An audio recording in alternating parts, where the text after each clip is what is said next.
1956 रोजी जन्मास आलेलं भारतातलं राज्य. भारताच्या खऱ्या अर्थाने उदर म्हणा, कारण अनेकानेक जगन्मान्य सौंदर्य स्थळ आणि या ठिकाणी पर्यटन स्थळ असलेलं हे महत्वपूर्ण राज्य आहे बरं का. कंधारी मंदिर, Dhundar falls, Kanhan national park, Pachmarhi, Bandhavgarh राष्ट्रीय उद्यान, सांची स्तूप, मार्बल टॉप्स, एक ना अनेक प्रेक्षणीय स्थळांची आणि सांस्कृतिक उद्यानांची ओतप्रत भरलेलं हे राज्य आणि त्या राज्यातील आपल्या सर्वांनाच माना डोलायला लावणारं नृत्य म्हणजे बधाई नृत्य. रसिकांच्या काळजाचा ठोका चुकवणारं, सर्व नातीबंधू भगिनींना झालेल्या आनंदाचा एकात्मकरित्या प्रदर्शन करणारं हे नृत्य आहे. बुंदेलखंडची मंडळी एक आणखी विशिष्ट परंपरा आहे. ही परंपरा आपल्या परिवारात जेव्हा नवीन बालकाचा जन्म होतो तेव्हा वेगवेगळ्या रीती रिवाजांप्रमाणे वडील मंडळी ही म्हणजे गुळाचा लाडू बनवण्याची त्यांच्यामध्ये एक रीत पूर्ण करतात. हे जे गुळाचे लाडू असतात ते नवजात बालकाच्या आजोळी पाठवले जातात. तेथे सर्व नातेवाईकांना हे लाडू वाटण्यात येतात आणि मग 1.25 महिन्यानंतर या नवबालकाच्या आई वडीलकडील मंडळी एका उत्सवाप्रमाणे सर्वजण एकत्र येऊन वडिलांकडे येतात आणि तिथे नृत्याच्या माध्यमातून त्या नवजात शिशूच्या आयुष्य वृद्धीसाठी परमेश्वराकडे प्रार्थना करतात. त्याला ईश्वराने उदंड आयुष्य द्यावे व तो निरामय आयुष्य लाभावं यासाठी केलं जाणारं हे नृत्य याला चौक नृत्य किंवा बधाई अशा नावानेही ओळखलं जातं. आणि म्हणून तर आम्ही म्हणतो की आज गोकुळात नंद खेळतो होळी, राधिके जपून जरा जात शागरी. या सुरांप्रमाणे नवजात शिशूच्या विविध खोड्या त्याला आशीर्वाद बहाल करणार हे नृत्य. मंडळी, आम्ही नेहमीच म्हणतो की कलाकार हा जन्मास यावा लागतो, पण मी तर म्हणेन की कलाकाराच्या कलेला उत्स्फूर्त प्रतिसाद देणारा रसिक प्रेक्षकही जन्मास यावा लागतो. आणि म्हणून चला तर मग आपण या ठिकाणी आपल्या ह्या पुढील नृत्याचा आस्वाद घेऊया. सादर होत आहे या आपल्या नृत्य शुल्क पुष्पमालेतील 6वं नृत्य बधाई नृत्य. बधाई नृत्य.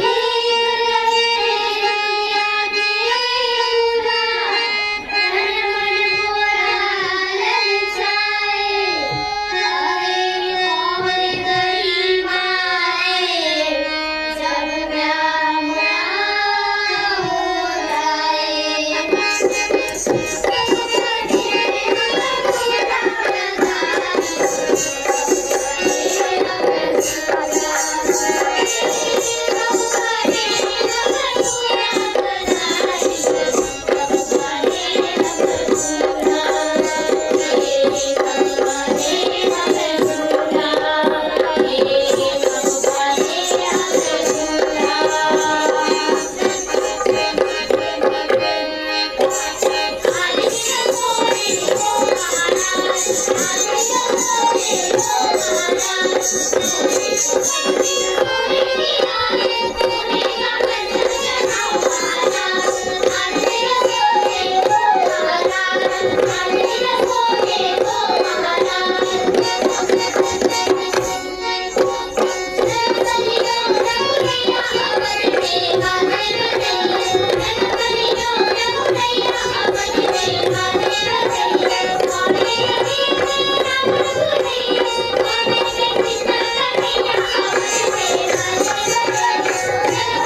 तेरे हक में छे